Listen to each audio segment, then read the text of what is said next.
শুরুতে এই দৃশ্যটা দেখুন। পাকিস্তানের অধিনায়ক সালমান আগা রান আপের চেক গ্রহণ করেছেন বাংলাদেশ ক্রিকেট বোর্ডের প্রেসিডেন্ট আমিনুল ইসলাম বুলবুলের কাছ থেকে।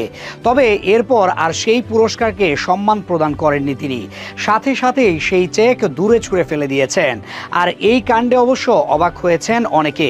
কেউ কেউ মনে করছেন এটা দিয়ে যেন তিনি অপমান করেছেন বিসিবি বসকে। বিশেষ করে শেষে কিভাবে হাসছেন তিনি দেখুন। এতে যেন ব্যাপারটা আরো বেশি পরিষ্কার হয়ে ওঠে তিনি যেন অপমানই করলেন। তবে পুরো ব্যাপারটা জানার পর হয়তো পরিষ্কার হবে আসল ঘটনা, কেন তিনি এমন কাজ করেছেন। গত রাতে এশিয়া কাপের ফাইনালে ভারতের বিপক্ষে 5 উইকেটে হেরে যায় পাকিস্তান। খেলার হারজিত থাকবেই, তবে এসব ছাপিয়ে গেছে প্রতিপক্ষের করা একের পর এক নোংরামি কর্মকাণ্ড। শুরুতে হাত না মেলানোর ব্যাপার সবারই জানা ছিল, তবে ইতিহাসে প্রথমবার টসের সময় উপস্থিত ছিল দুজন ধারাভাষ্যকার, যার একজন কথা বলেন পাকিস্তানের অধিনায়কের সাথে, অন্যজন ভারতের। এরপর নাটক আস্তে আস্তে বাড়তে থাকে। ম্যাচ শেষ হওয়ার পর প্রায় 1 ঘন্টা পেরিয়ে গেলেও শুরু হয়নি পুরস্কার বিতরণী অনুষ্ঠান। যেহেতু এটা এশিয়া কাপ, তাই স্বাভাবিকভাবেই খেলোয়াড়দের হাতে পুরস্কার তুলে দেওয়ার দায়িত্ব ছিল এসিসি প্রেসিডেন্ট মহসিন নাকভির। কিন্তু এখানেই বেঁকে বসে ভারত, কারণ নাকভি একজন পাকিস্তানি, আর সেই কারণেই তার হাত থেকে পুরস্কার নিতে অস্বীকৃতি জানায় তারা।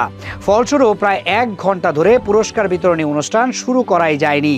দুই পক্ষের মধ্যে কোনো সমঝোতা হয়নি, কেউই ছাড় দেয়নি। অবশেষে দেখা যায় Bangladesh cricket board president Aminul Islam বুলবুলকে।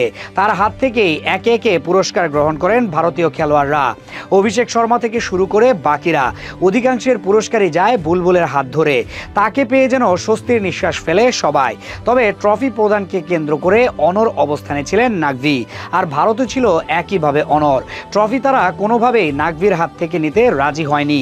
এত কিছু হওয়ার পেছনে দায়ী যে ভারত, তাতে নেই কোনো সন্দেহ। শুরু থেকেই পাকিস্তান নিজেদের জায়গা হতে ত্যাগ স্বীকার করলেও করেনি ভারত। এত সব কাণ্ডে যে বিরক্ত হয়ে ওঠেন সালমান আগা। মনে হচ্ছিল এটা শিরোপার মঞ্চ নয়, ভারতের নাটকের মঞ্চ।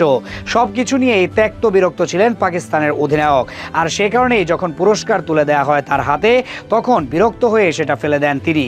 ভারত যেহেতু ট্রফি নেবে না, তাই এই রানার আপের চেক নেওয়াও তার হাতে মানায় না। আর সে কারণেই বুলবুলের হাত থেকে পুরস্কার নিলেও ফেলে দেন সেটা।